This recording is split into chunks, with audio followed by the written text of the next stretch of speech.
Congrats on the win. Unfortunately, though, with the win, you had to kind of say farewell to 5 of your seniors. So what have those guys meant to the program since they've been here? They've been through a lot. It's this will be a career that they remember from, first time we'd been in a regional in a long time, and then we hosted a regional, and then you got the COVID thing. And we've had a lot of great days in the Big 12, and they were part of, putting this program in where we feel like it's at right now. So I'd like to thank all those guys for their service to the Mountaineer baseball program.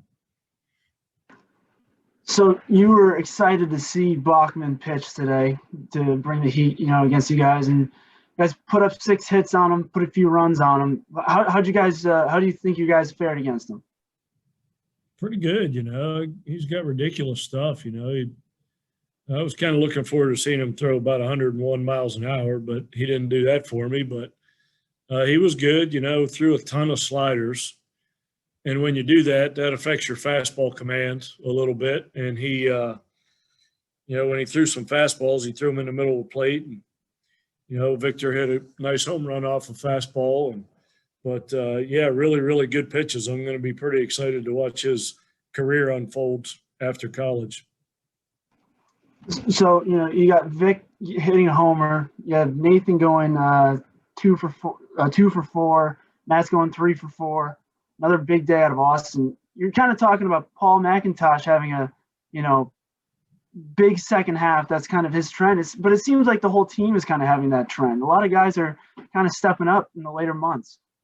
Yeah, that's what I just told him after the game. I said, I hate to say this, but this appears to be the best we've played all year. We're starting to, and I've said this before, in a normal season, we kind of catch our stride about the halfway point.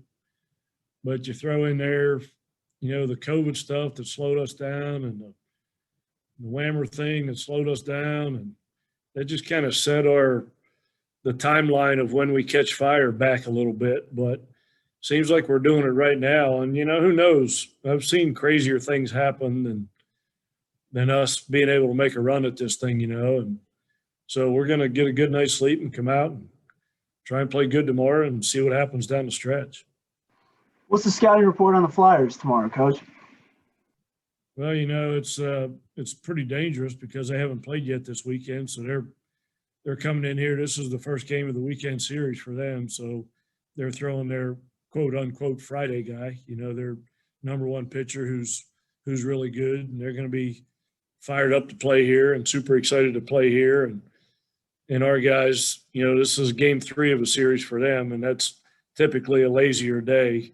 So we gotta find a way to come out with some energy tomorrow. And the way to do that is going to be the starting pitcher can usually control that. If he comes out and does well, and we get some guys on base, if you have a tendency to steal some bases and move some runners, that kind of wakes your team up a little bit. So if in the first 2 or 3 innings we get guys on base and make some things happen, and Reed has a couple shutdown innings, then it could be a good day.